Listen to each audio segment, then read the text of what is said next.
The following is a Productions original series.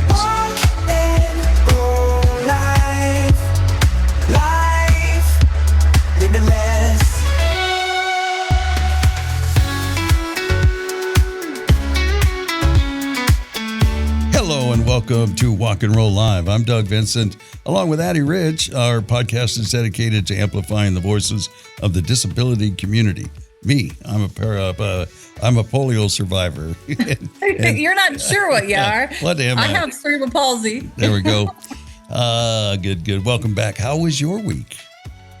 My week was good, but I'm really tired of it being hot and rainy. That was like literally every day was hot and rainy repeat. Hot and rainy repeat. Is that summertime pretty much? It is. Live? Yeah. It is, but like I forget, we were talking about this before we started the show. I forget like it's the end of July. So I'm like, why is it so hot? And then I'm like, oh, yeah. It's the end of July. Yeah. Yeah. That makes sense.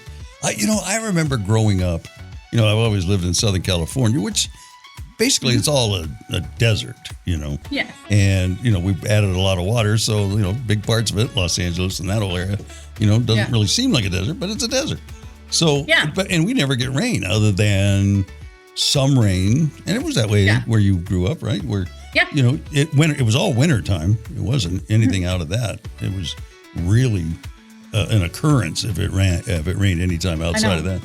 But I would always hear, it'd be the middle of July and it's flooding in Georgia. I was like, what do you mean it's flooding? Why is it raining in the summertime? It's crazy. Like I literally don't, I'll look at my weather app because I'm like, all right, what time is the rain coming? I'm not thinking, is it going to rain? I'm thinking, what time is the rain going to hit? Yes. Yeah. Because it's kind of a daily occurrence, right? Yeah. Yeah. Just a shower in and out.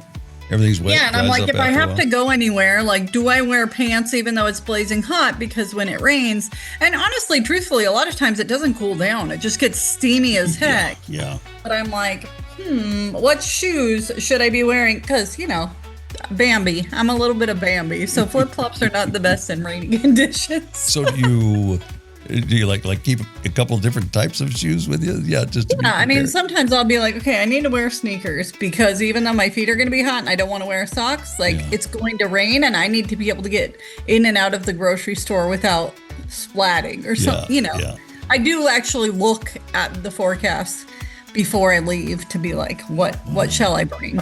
When I was on the radio, it'd be around probably June or July, I would just, I'd do the weather and they still wanted us to do the weather. It was like fair and hot through September, I was in the 90s. Yeah, you can do like a big swath of weather for a month at a time. Whereas us, it's like, that's the joke for Florida is if you don't like the weather, wait 10 minutes, it'll change. I feel like that kind of extends to Georgia. We're very close to each other. They used to say that when I visited a friend in Colorado and that was, but they said, sure enough, around 3:00 in the afternoon, I was out there watching them play tennis. Pretty soon it's raining and we were driving home and I think we were coming, still in Colorado, we're coming across on Interstate Freeway and all of a sudden it starts raining. Just pouring, not just, little sprinkles, pouring. And before I had a chance to roll up my window, we were out of it. Yeah. You literally can like drive through a storm. I watched some friends, they were doing their like one wheel and skateboard, like, I don't know, scooter. I'm sorry. It was a scooter. But I was being the audience and, we heard some thunder rumbles. And so obviously I'm the audience, they're farting around. So I'm like looking up to see how long, how gray is the sky. And we literally waited until like the big clap of thunder before we went back to the car. It's close, yeah. Oh, yeah. And then, just slide into the car and it pours. It's like a game. It's like dodgeball with Mother Nature. Yes.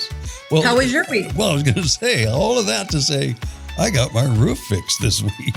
Woohoo! Yeah, they got through it very quickly. They came, I was trying to kind of find a window for them where after it stopped raining and before it started getting this hot, and, they were up there on one of the hottest days of the year so far. It was 105.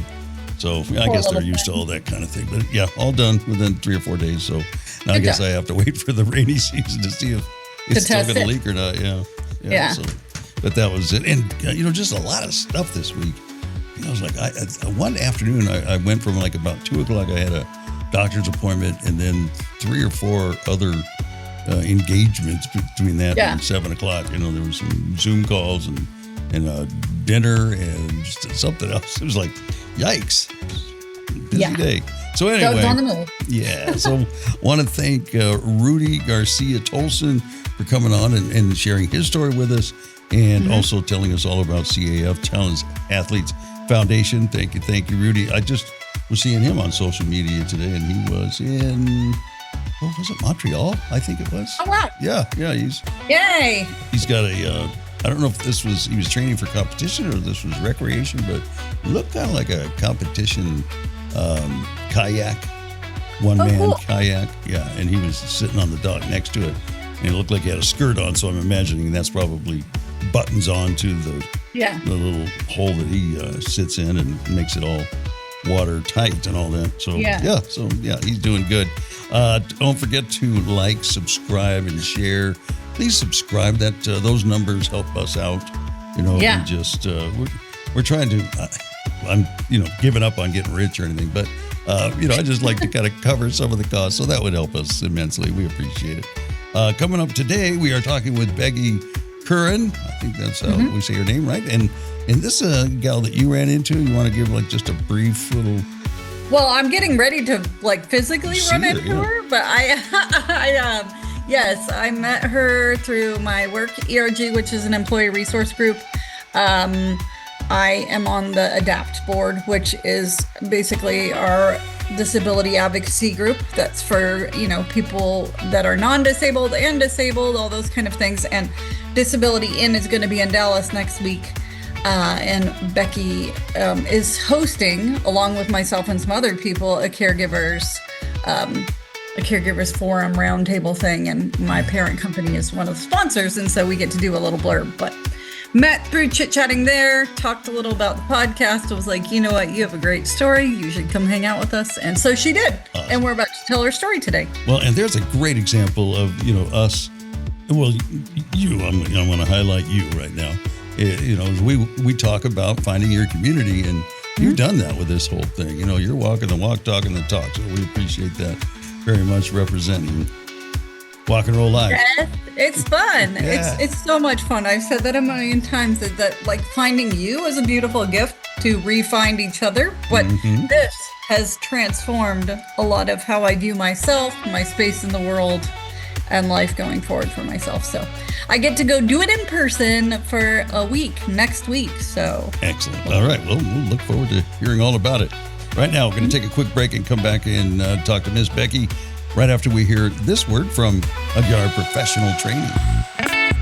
At Ugyar Professional Training, we know that your greatest asset is your team. Investing in their development, knowledge, and happiness is essential for your business's success and growth. To achieve new heights, it's important to hire intelligent, talented individuals and empower them to excel in their areas of strength and passion. Ugyar is committed to transforming your employees into happier, more productive, and fulfilled individuals. When your team thrives, your business prospers. Wise leaders understand that providing team members with opportunities to shine in their strengths unlocks untapped potential. Elevate your team with Ugyar Professional Training and witness the growth of your business.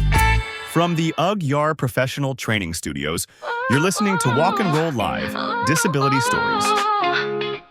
We're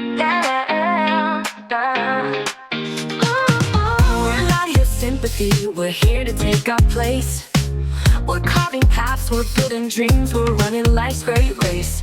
Don't raise us up on fragile words or call us brave for just being. We want a world that's fair and true, not bound by what you're seeing. Don't set us apart, don't hold us back. We're here to shine, to stay on track. Judge us by effort, heart, and skill, not by your pity or goodwill. We walk and roll, we climb, we fight, we light our way, we claim our right. Not your heroes, just living bold, fair and free, that's our goal. And yes, we're getting to the point of our, the reason you show up, hopefully, not for Addie and I talking about what we do, but, the real stars of our show, and that is the people we interview. So we've got our guest for this week. Maybe just start with your name, where you're from, and nature of your disability, and then we'll go from there. Hi everyone, I'm Becky Curran. I live in East Boston, Massachusetts, right near the airport, so anyone can fly and come visit. And I am a person with dwarfism.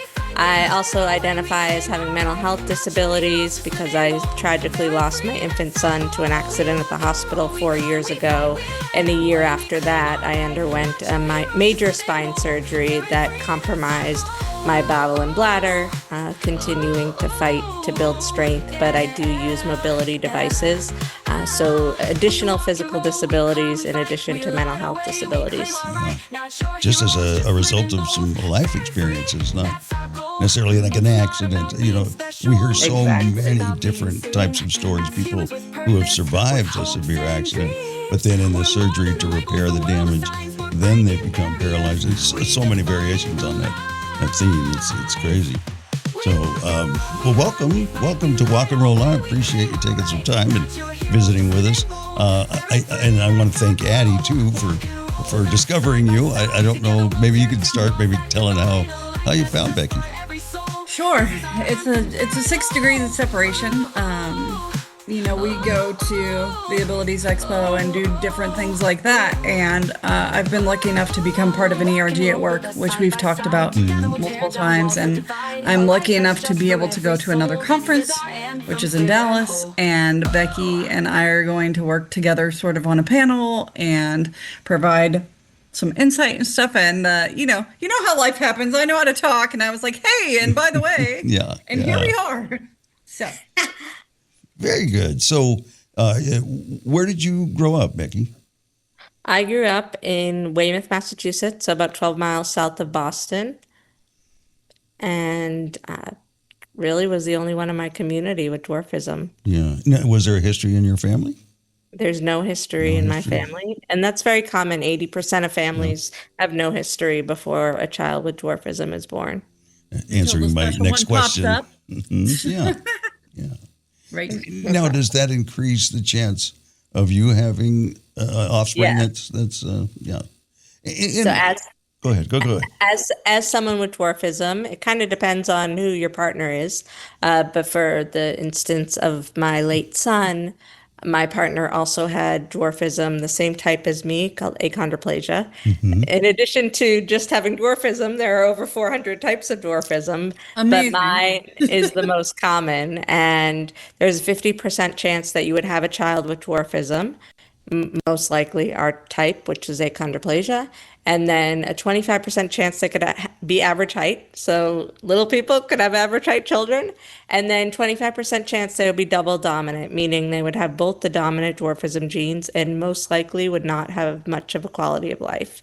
And that's the part that scares people the most, because everyone wants to have a healthy baby. And for most people with dwarfism, having a baby with dwarfism just like us isn't scary, but then the rest of the world, average height population where there's no history of dwarfism, it can be scary to them. Sure. Are there particular health issues that come along with dwarfism? It's the silence of it all, because we strive so hard to fit in with society. Yeah. We hate to bring up the fact that there is truth to the medical complications that come with having dwarfism. So right now, if we were in a room together, I would be a similar height to you if we were sitting down. So I have an average height torso, but shorter arms and legs. And that means that all of my organs that are supposed to fit in a torso and a taller body are more compact. And something that's very common with my type of dwarfism, achondroplasia, is spinal cord compression. So basically the spinal column is tight up against the spinal cord with potential pinching that could lead to the need for spine surgery. So when I was 15, I had to have 7 pieces of my lower vertebrae removed, and that was a laminectomy. But then the symptoms revisited after my son passed away, and I ended up having to have a spinal fusion, because once they removed the bone the first time, the more bone they remove, the more likely the spinal column could collapse. So that's what I was thinking when you first said that. It seemed like it was almost counterproductive. Yes. Yeah. And when I had the surgery when I was 15, they assumed that the symptoms would maybe come back maybe higher up in my neck or something, but the symptoms were in the very same place that I was initially operated on. And that's what led to further complications. As a 15-year-old versus a 36-year-old, life looked a little bit different. For sure. Yeah, you don't heal as quickly as you get older either. Oh, sorry, go ahead, Eddie. No one told me that part. Right? Well, no, I was going to say as part of, so I had a dorsal rhizotomy to reduce what you see of cerebral palsy. They basically went in and cut all the muscles to kind of skip the short and then restart was how it was explained to me. But they do a laminectomy as well to get in there and do all the things. And even now, like I was 12, and so at 47, my back constantly hurts at that spot because it has been compromised. It's been like put back and said, okay, just fix it. But it's like the lower backache constantly that I think if other people had to deal with it, they would be like, can't do anything because this is just so painful. But now it's just like a low hum for me, and you learn to mute it and move on. But I can relate to. It's interesting hearing you two talk because you know what surgeries you had, you know the names of them. Everything, all the surgeries I went through were, I think the last one was like at 12, and it started at 5. So I have no idea what the names are. And lately I've been wanting to go find an orthopedic surgeon and say, this is what I had done. What do we call that? So I can speak a little bit more intelligently about it. But yeah. Anyway, so what was life like growing up? That's a great question. I have an average height older sister. She's 3.5 years older than me. So I think something that is a theme among families where there are children with and without disabilities, it's finding that balance, making sure that you're giving that child with the disability the support they need, especially when it comes to navigating medical appointments and just trying to fit in society in general. So almost overcompensating while you're trying to foster a strong relationship with the average height non-disabled child, because the reality is someday parents won't be there and the siblings will have each other if things go in the order that they're supposed to when it comes to losing people. But my parents just worked really hard to make sure that my sister and I had a strong bond and that they kept her informed when needed. But when medical appointments were a little more intense, maybe it made sense to leave her at home. She often says that she really enjoyed her time with my mom's sister, who's our aunt, and our great aunt and uncle who also lived with her. So we just made sure, or they made sure, that there was a balance and supported us with our goals and dreams, whatever it may be. My sister went to school in our town and then a private high school. I chose to just go to the public school the whole time, but we didn't really have the same friend circles because we were so far apart grade-wise. She was 4 years ahead of me at school. But that didn't mean we didn't have a good relationship back at home. When my parents were first starting out on the journey after I was born, there was a lot of fear instilled in them because they just didn't know what it's like to have a child with dwarfism. Most of the media portrayals that have existed even to this day are negative portrayals, whether it's munchkins, leprechauns, elves. Like, we're fictional characters that people give themselves permission to laugh at. And when a parent is told that their child has dwarfism, their mind immediately goes there because nobody wants their child to be pointed, stared, and laughed at. And that's just the reality. Regardless of how safe it is at home, when I go out into public, there are going to be people point, staring, and laughing. And I know it's fear of the unknown. I'm assuming that a lot of people assume because people with dwarfism are the height of children, that maybe we have cognitive differences as well, and you could talk to us like a child. So it's the strength that was built inside of me was based on the way that I was raised, but it didn't mean that life outside of the house wasn't going to be hard. And I had a great friends group. I had a friend who was in my class from preschool to 7th grade. Our parents kind of strategized behind the scenes to allow us to be in the same class. But to us as young kids, you're like, oh, cool, we got assigned in the same class again. Right. You're like, yes, my friend is with me. And I really think that helped prevent some of the bullying that could have happened. Another thing that's common with dwarfism is our narrow ear canals. So we have tubes in and out of our ears a lot. And during one of my ear tube surgeries, it was found out that I had a perforated eardrum and blood came shooting out and it caused hearing loss. And I joked that like maybe people were bullying me and I just couldn't hear them. But I truly think that having that ally early on really helped me have an inclusive school experience. My mom also taught in the middle school, and that helped because she had already created a culture of inclusion. She was a special education teacher. I did not need her services, but I was passing her in the hallways often, and people respected her, so they respected me. And then it was really challenging after I got back from my first back surgery because I needed to miss 29 days of school. And my friends started dating and they were like, we don't know if there's a place for Becky here. So how do we figure out how to include her but not? Right. Like she's got some runway to catch up on. So how do we, yeah. Yeah, so I was excluded, and that's kind of just the reality of what happened. And there were many days where I wish that I was getting those invitations and I wasn't. And finally, once we got to senior year, I think everyone realized time was limited. We didn't have much time left together. So I started getting re-invited. Like people had the summer to grow up a little. But I never forget that hard time that it was really when I started to realize that it was challenging constantly being in a world that wasn't made for me. And it took till college for me to engage and join the organization Little People of America. And I started to get reminders that I'm not alone with the challenges that I faced in those early days, and that there are people rooting for me who have gone through similar experiences. And to this day, I continue to have a close bond with people from around the world who just get it because they know what it's like to have dwarfism. But I've always been intentional too of having a mix. I'm not like, oh, I'm only going to be friends with people with dwarfism. It's really whoever I can find a connection with. And you can also find people in the community that you thought were good people and they're not. Like it doesn't matter. But that really motivated me when I got involved in the organization, Little People of America.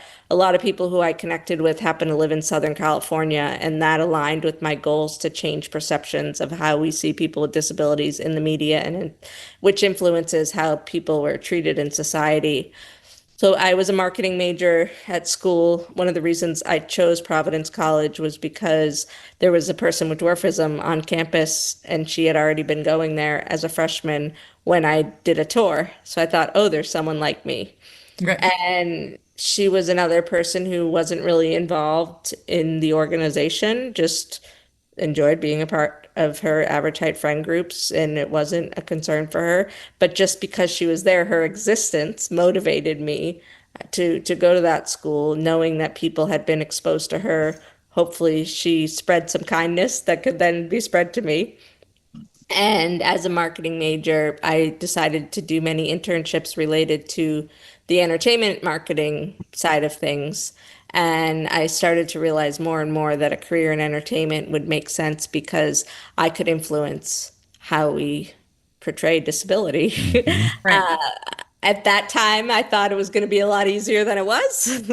But I took a chance and moved out to LA right after college and started looking for jobs. I thought I had a job working for a talent manager. She was also a little person, but she bailed on me and basically told me the job was not going to be a thing right when I moved out to LA. Have yet to meet the person to this day, but it at least got me to LA because my parents said you need a job and a place to live before we support your move. So I secured the job and a place to live, but the job fell through right when I got there. So I sent out 1,000 resumes, went on 100 interviews over the course of 4 months. Every time I walked in the door, I was judged based on my appearance. Did not get the constructive feedback I needed to learn how to do better in interviews. So I assumed it was because of my short stature. And then when I was given the opportunity to go through a temporary placement agency, I could just show up places and work and prove that I was a hard worker. Yeah, I've done that. After the third opportunity, I ended up at one of the leading talent and sports agencies and ended up there for 5 months. The first 7 months, I was a temporary employee, and then fought my way to get a full-time gig and benefits and all of that.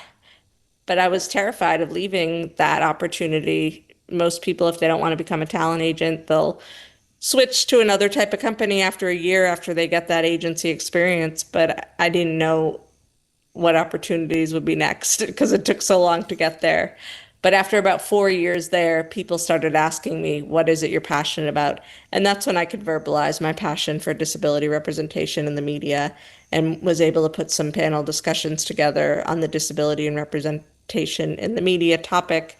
And that led to an opportunity at CBS Television Studios, where I helped with the casting of TV shows, hoping to include more people with disabilities.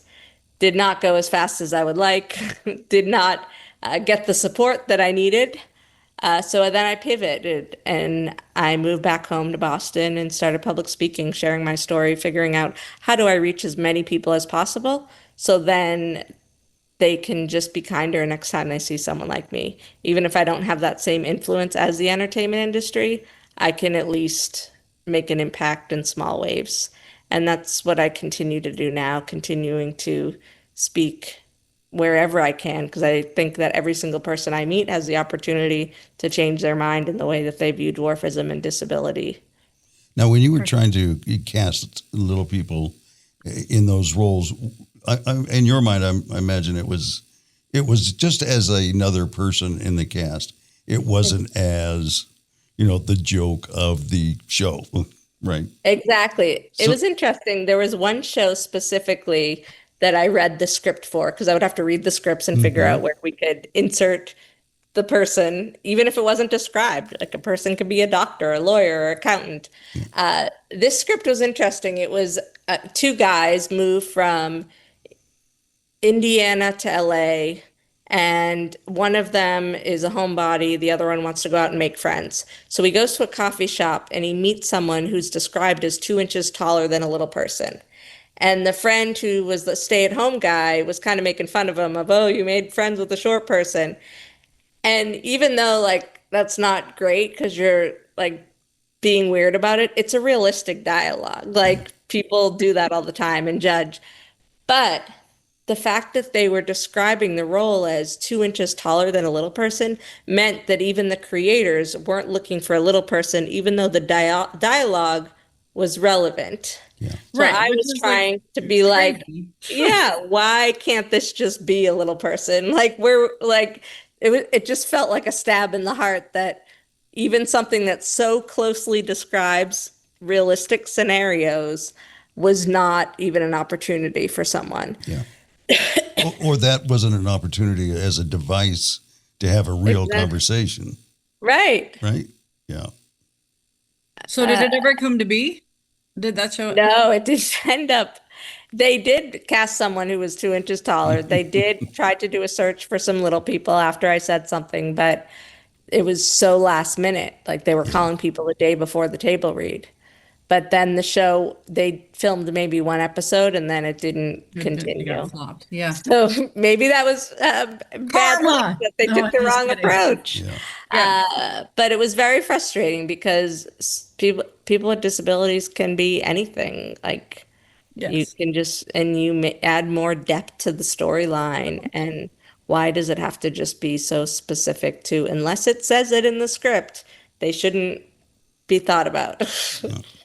Yeah, I mean, I think that's the argument we make all the time, right? And the variety of people that appear with us, we have all different jobs. We all do all different things. Yeah. And my mantra is always your limit is in your mind. And there are so many able-bodied people that their limit is much smaller in their mind. We just are a little bit more chaotic with our containers because we've been through so much and we're this is sturdy. I'm sure that's why, I terrify my mom. I always say, although I want to drive, I kind of think the universe didn't make me drive because I'd probably be dead, because I'd be oh, it's okay. Because there's so much that we can kind of handle that we just do it, right? And if some of that fortitude is missing from people who have never been tested. So many similarities and parallels in your story. It's, even though our conditions are different, our diagnoses are different, along the lines of the parents and how you were treated. You know, my parents did the same thing, is just raising us like my other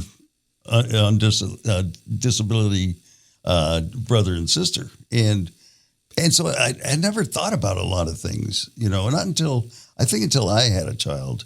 And then I started to realize, you know, navigating the world of getting the best care and services for two little boys that were 1 and a little over 2, you know, as new parents, and just how frightening that must have been at times.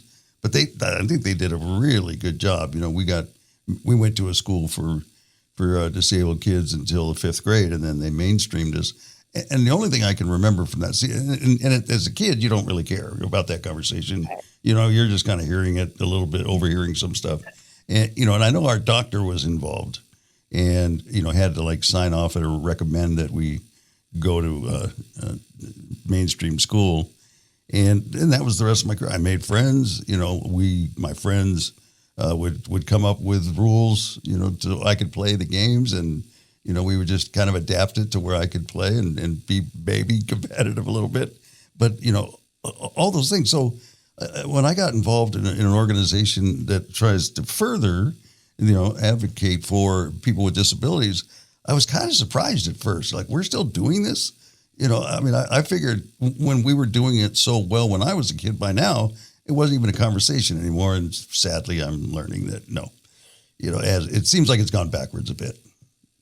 Yeah, and I think we're fortunate that we had that strong support system from an early age, because I think that impacts a lot in people's self-esteem and how they approach the world, and even just the difference between playing victim and not, and the why me mentality. I could easily have that with all of the life events I've had in the past few years, but I refuse to, because I choose to find joy in each day and make the best of our time here on earth. Yeah. Can you talk a little bit about that reflection? Because I relate to that too. You know, I remember coming up in school, and when my friends started dating, you know, I just remember thinking, you know, it probably is not going to happen in high school, you know, but, you know, I was counting on, as people got older and more mature, they would look past some of those things to who I was, you know, and that was the case. So I just love to hear your perspective. We're the best friend that keeps all the secrets, right? Like, that's what happens, right? We get relegated to the friend zone. Who knows every secret about everybody? And it's like, if you just sit me in the corner, I can point out this person and that person, and because they feel like we would never tell their secret, nor are they interested in us in that way. I was going to say, it's particularly the opposite sex that just wants to unload about, you know, a boyfriend, you know, that's mistreating them. But you're thinking, I won't mistreat you, you know. Exactly. Right. Like, Actually, I grew up sailing, and that was kind of my lifeline to get through those tough high school years, because I knew that every summer I had sailing to look forward to, and that was in a town that was a few like miles away from where I grew up, but it was a whole new group of people, and they didn't really judge me the same way that I was being judged during the school year, just during that brief period of time that felt like forever. But I had a big crush on someone for like 7 years. And of course, I knew it was going to never go back past the friend zone.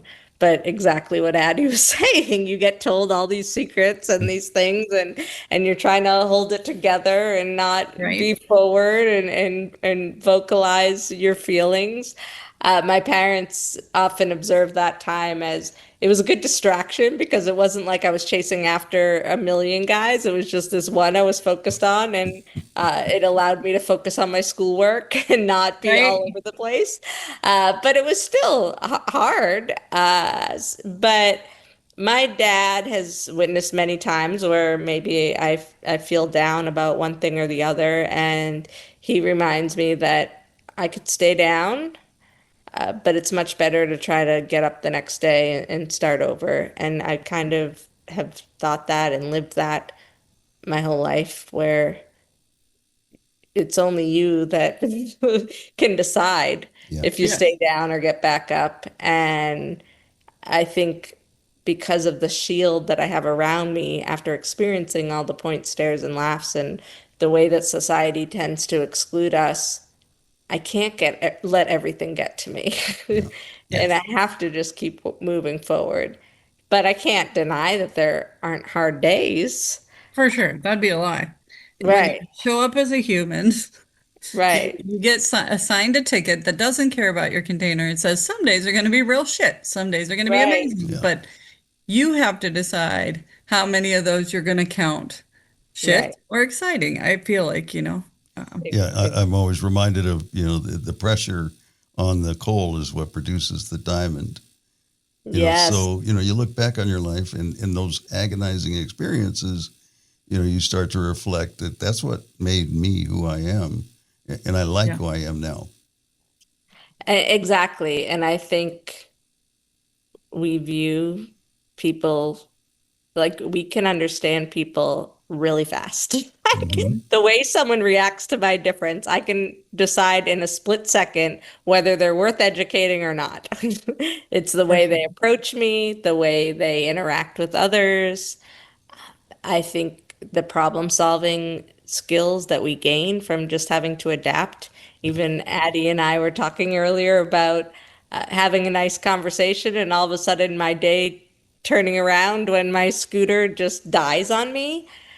Those are things you can't control.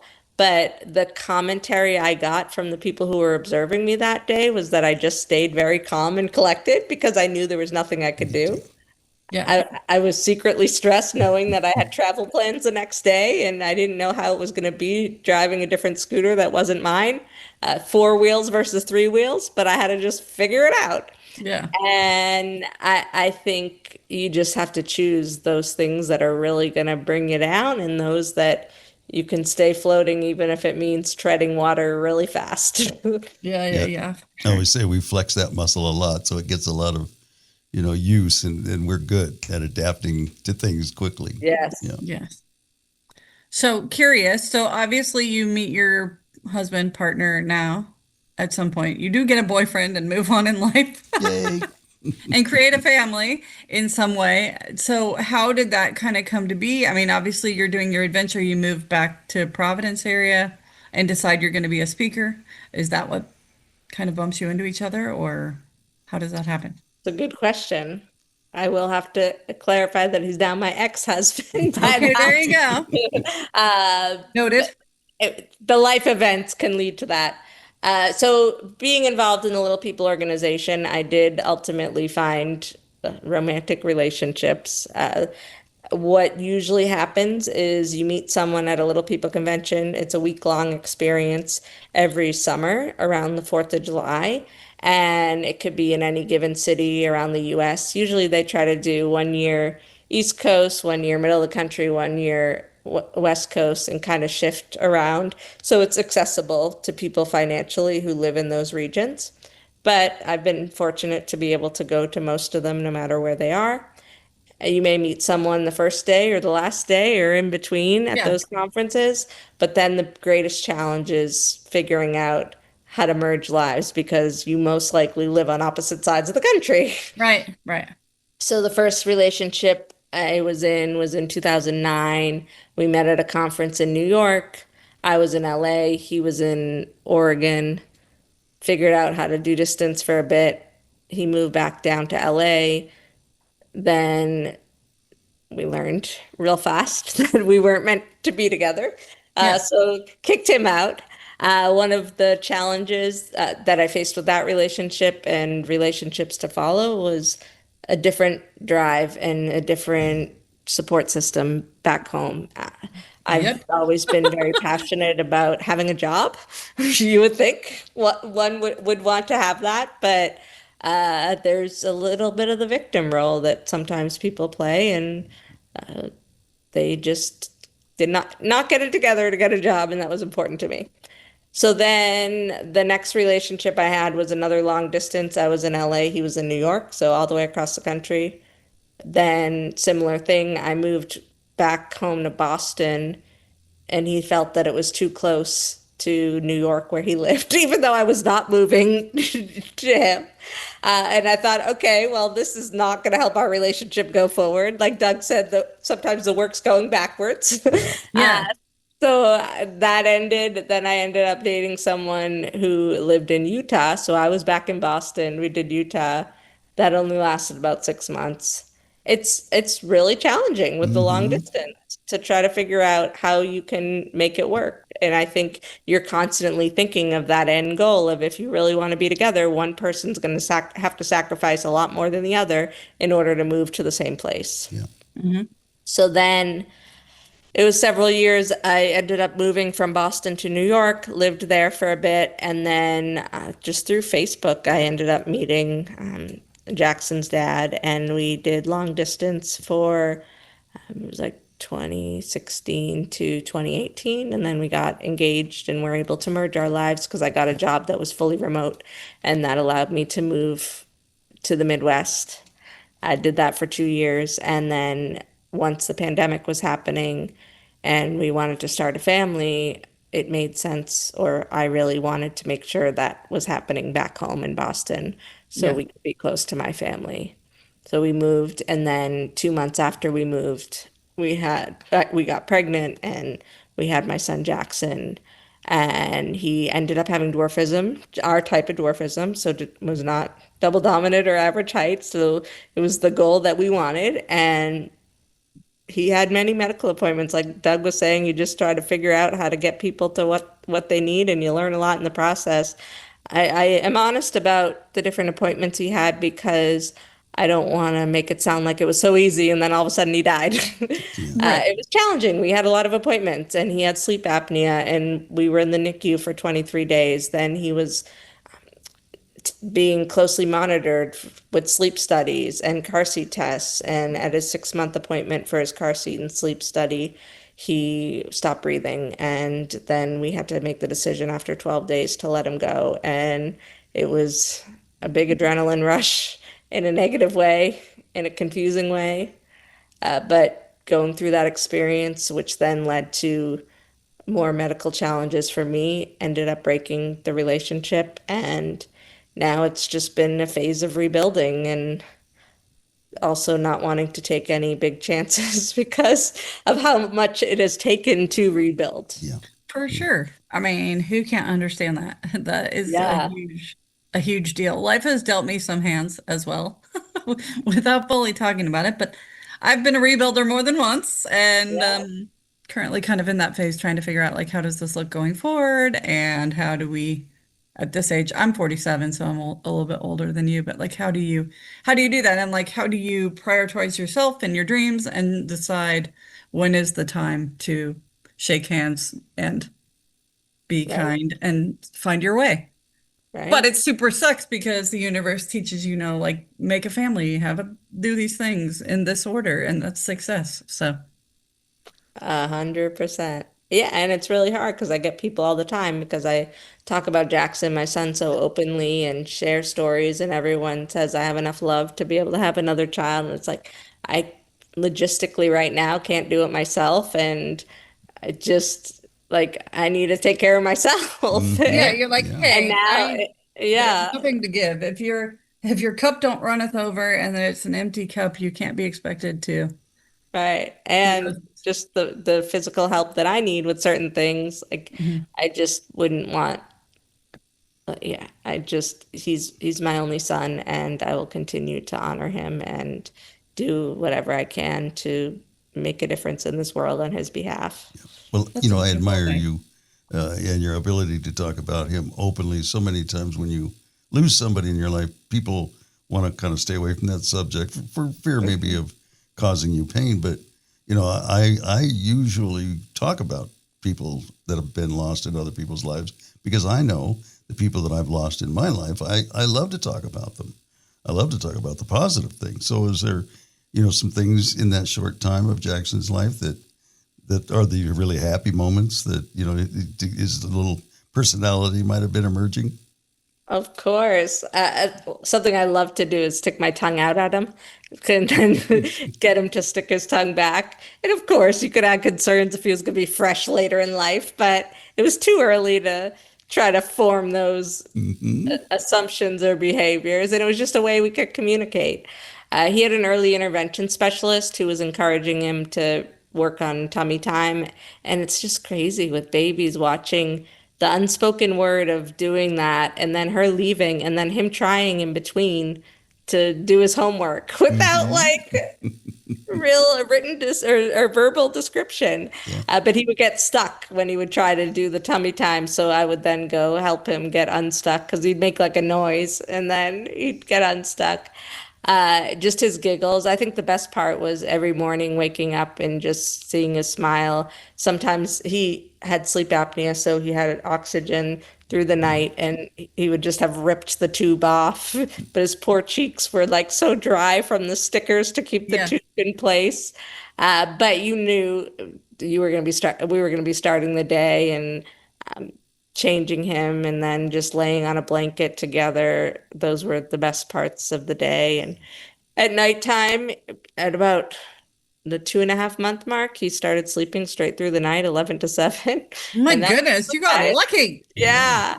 So if anyone tried to interrupt that schedule, it was rough, but he was great and he just smiled and he went through a lot. Like there was one time where we took him to an appointment where they had to do, it was just like a CT scan for his bladder and they had to do an IV for the contrast. And it was so hard watching him or hearing him just be so uncomfortable. He eventually fell asleep, but those were some hard moments. Yeah. Realizing that the things that are hurting your child are actually maybe going to help your child eventually, but your brain is like, I'm going to claw your eyes out. Please stop. Yes, exactly. But among those, like every time he had a cranky minute or moment, it was usually if he had peed his pants or pooped or something. The minute he's fresh and clean, he's good. We had a visiting nurse that came weekly, then early intervention weekly. So really just enough people keeping their eyes on him to make sure he was making the progress that he needed to make. And I would say just for the most part, he was just a happy, giggly baby and deserved a chance to live longer. Yeah. But he sprinkled a lot of happiness and joy into your memory while he was here. So absolutely. At some point, I'll pray that you will heal enough to get to that point and give it another try. Sounds like another child deserves you. We'll see where life takes us, right? No pressure. But there are so many things because like I don't have children and we did IVF and it failed multiple times. So I've been there and I learned that, sometimes you're meant to be an honorary auntie or foster dogs or something so that you can be kind to other people. I went to a friend's soccer game this weekend and I couldn't help myself. I bought Capri Sun and like cut up oranges like a mom and the whole team. Their whole team were like, "Oh my God, you're like a team mom." I said, "Well, I wanted to feel like a mom for a minute and this felt like how I could do it." So I love that. I was just thinking about those moments when I was playing soccer growing up because they have the world's largest soccer ball here in Boston and it was right near where I live and it just brought me back to soccer memories growing up. And I was thinking about the orange slices and the rainy grass and just fun times. But that's exactly like I'll jump in. I'll go to schools and speak to kids and share my story and share the story of Jackson and others. And any way I can give back and be around people. And even my niece and nephew, they're great as an honorary mom to them, kind of. Right. And it's hard because as they continue to get older, they remember less and less. And I don't want them to forget about him, but I'll just have to keep sprinkling him into their memories going forward. For sure. That's another parallel that in listening to you talk is Addie and I, we didn't really find the community until a little later in life as well, and then we're all in, and, it sounds like you had that experience. So, I mean, you touched on it a little bit there, but, what kinds of things are you doing for the community? I know we talked early on, there's a conference that you both are going to. Mm-hmm. Yeah. So I truly believe that it's important to create a more inclusive society that I would have wanted my son to grow up in. And it doesn't mean that the work wasn't happening before he was born, but the fire is is more obvious, I guess. So I enjoy going to schools to share my story, different grades. I adjust the messaging based on levels of understanding. Then organizations, I like to share my story with hopes that it can help them be more inclusive. A big part of my story is that it was nearly impossible to even get into the workforce, even with 9 internships and several life experiences. So I don't want that to happen to other people. And then a big topic that I think is important that we continue to think about is retention and advancement. We can't just assume that people with disabilities are only looking for jobs. They're looking for the support to learn and grow in organizations. And if they're not getting that support, they can pivot. Unfortunately, it's a true fact. LinkedIn did a research report recently that proved that people are having to leave their jobs in order to move up at another company. And because of all those barriers, I do like to promote entrepreneurships as well. So there are ways that companies can be owned and operated by someone with a disability and get the support they need to be a vendor of choice to big organizations who have a spending budget. So there's nothing that should prevent people from going either route based on the experience or hopefully level of defeat could be a motivator to pivot and know that they can still make a difference and impact in the world.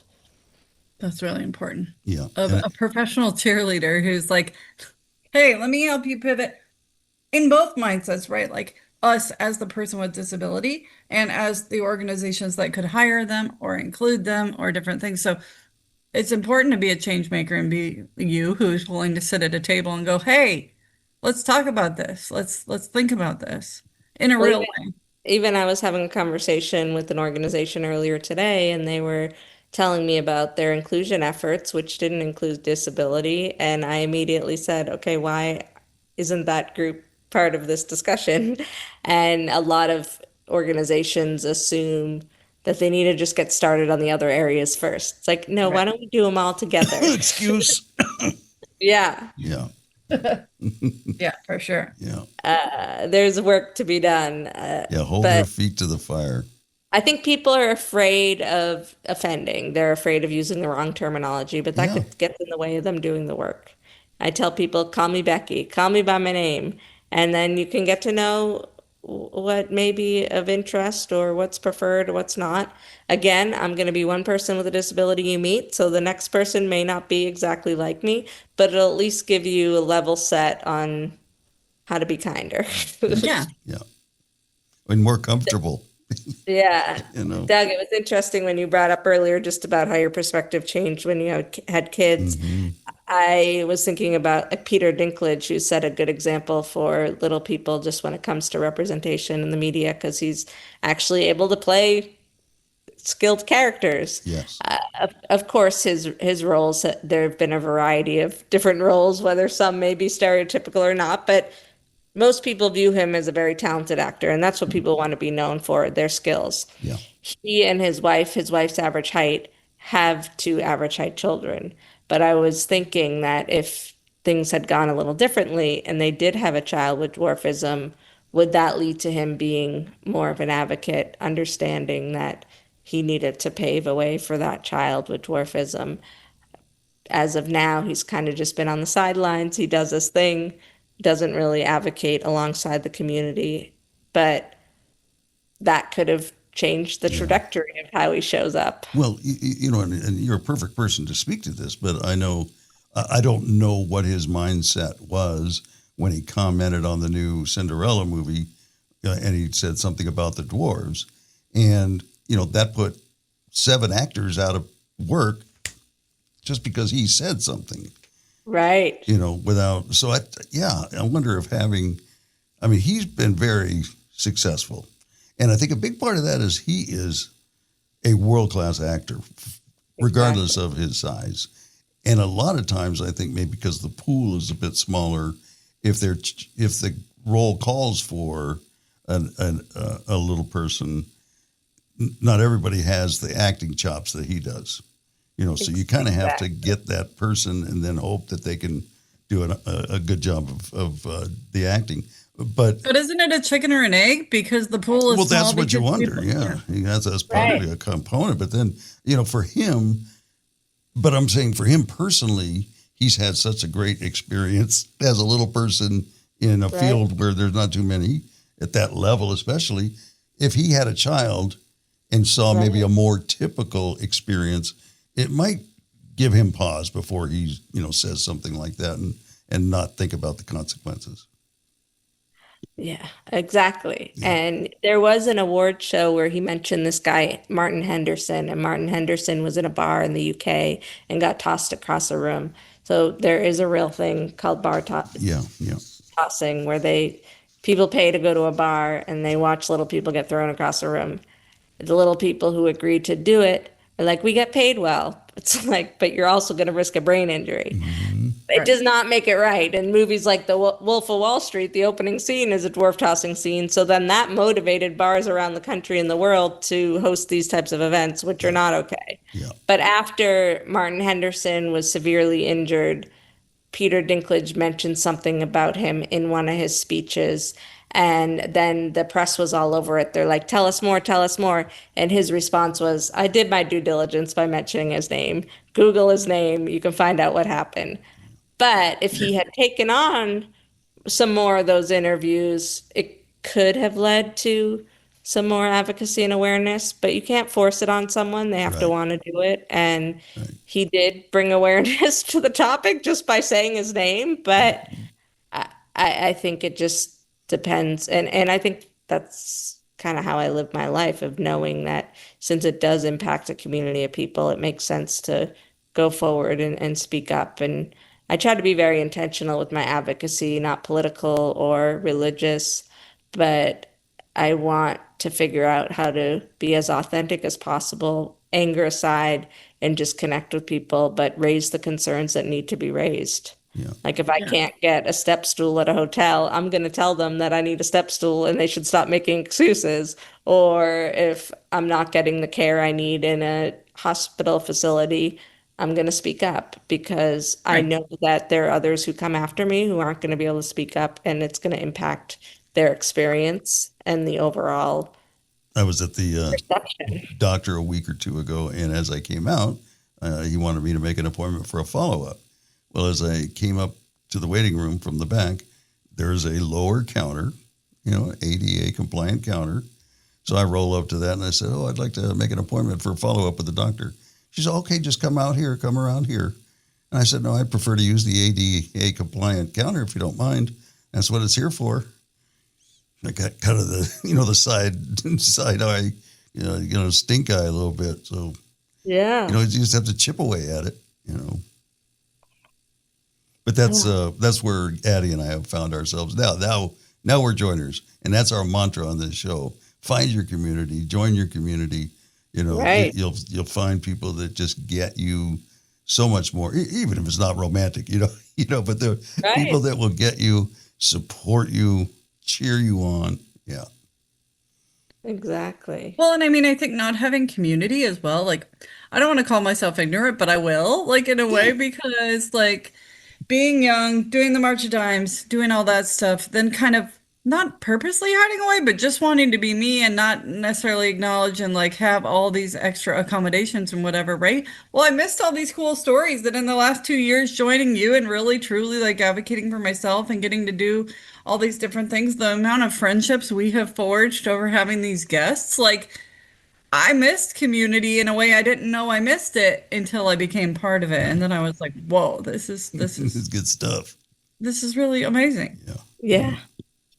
I happened to see a post today where this gal says, as a person with high anxiety, getting into a relationship with somebody disabled, and the picture, the camera kind of turns to the side and there's her boyfriend, husband, whatever, in a wheelchair, might not have been a good choice, because when you're in a wheelchair or, yourself, Becky, people notice, and if you have anxiety, it's like, I don't want any attention on me.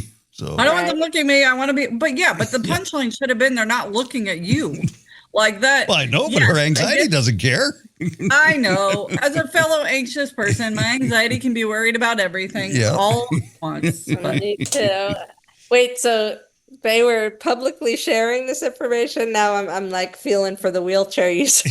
Yeah, I know. Right, exactly. I'm sure he was in on the joke, but that's funny. So what do you think would be one thing I'm going to turn it to a little bit of fun and like weird since we're at the end, but what's one thing you think that people would be surprised to learn about you? I'm a terrible singer. So you'll see me with the microphone for speaking, but there's no singing that can happen. Right.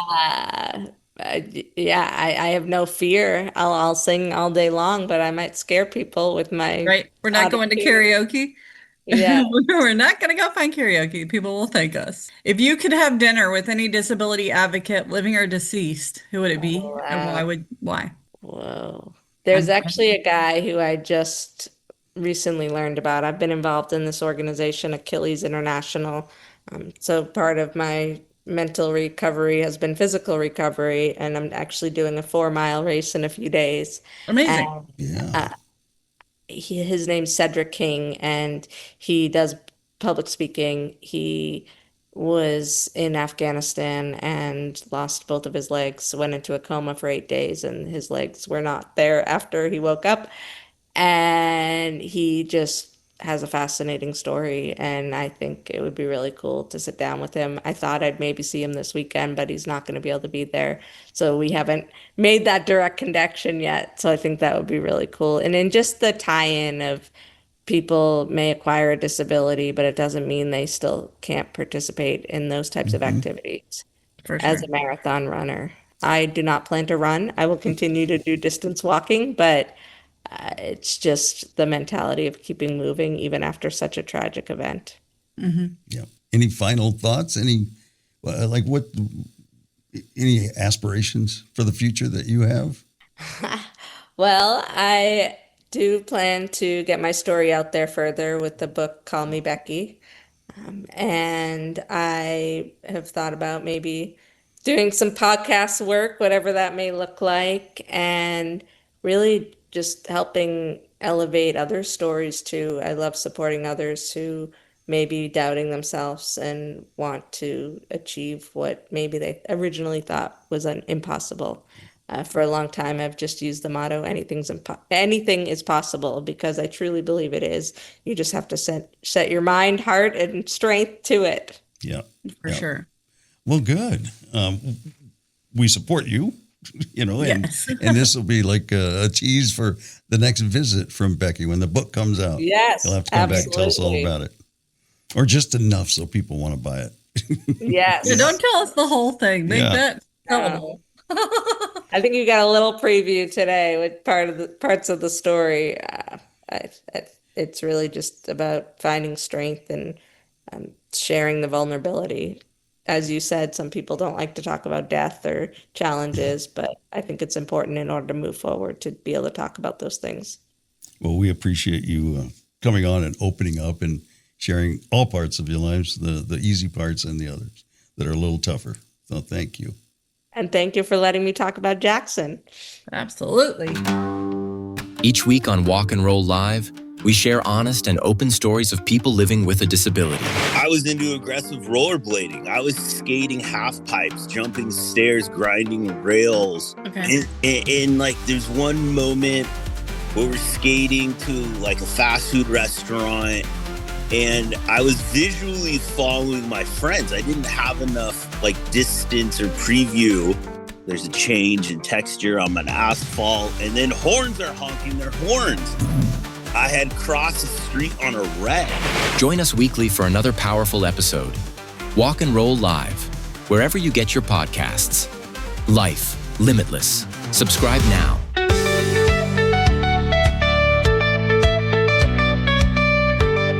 From the Ugyar Professional Training Studios, you're listening to Walk and Roll Live, Disability Stories.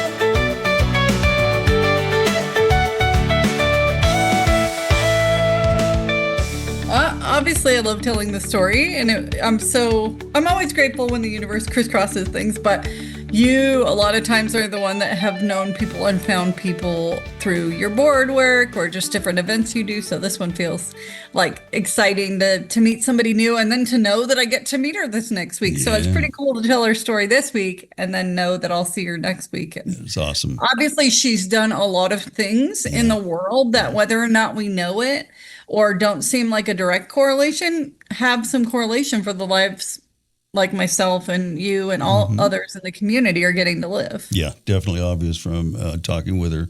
Very accomplished and has had a lot of experiences in this space and articulates it very well, all those things. So that was awesome having her on. Thank you, Becky. Thank you. Next week, we've got Jeff Quevedo, a friend of a friend that I just met recently, at a birthday party and got to talking with him. And he was very open. And I'm like, after a while, I'm thinking, this is good stuff. Let's have you on the show. So, we'll have him on next week, and he'll talk about his experiences in Afghanistan and everything that he's up to now. All right. Still working on the old website, adding stuff all the time. So if you're looking for resources, there are some new ones on there. And every time you hear a guest talk about whatever they're doing and they have a website, it's, if it isn't up there already, I'm putting it up there at some point. So and I try. Doug has a Post-it, very, very big Post-it. That's right. Doug is very good at this. When I'm at my day job, this is his love, his passion, and people don't realize how much time and attention goes into what he does. So shout out to Doug, because anything you see on the web, I did not do that. I just sit here and talk. I show up for an hour and a half. Everything else is all Doug. So. And I'm perfectly happy with that. Because I know you have a life, first of all. You have but you have a job. I'm revealing the man behind the curtain. Yeah, he is the great Wizard of Oz. Thank you. One other thing I was going to say, something about something coming up that I can't remember. So we'll talk about it next week if it comes up back up to me. Let's do it. All right. Thank you for listening. We appreciate you very much. I'm your host, Doug Vincent, along with Addie Rich from the Agyar Professional Training Studio. This has been Walk and Roll Live, Disability Stories, Life Limitless.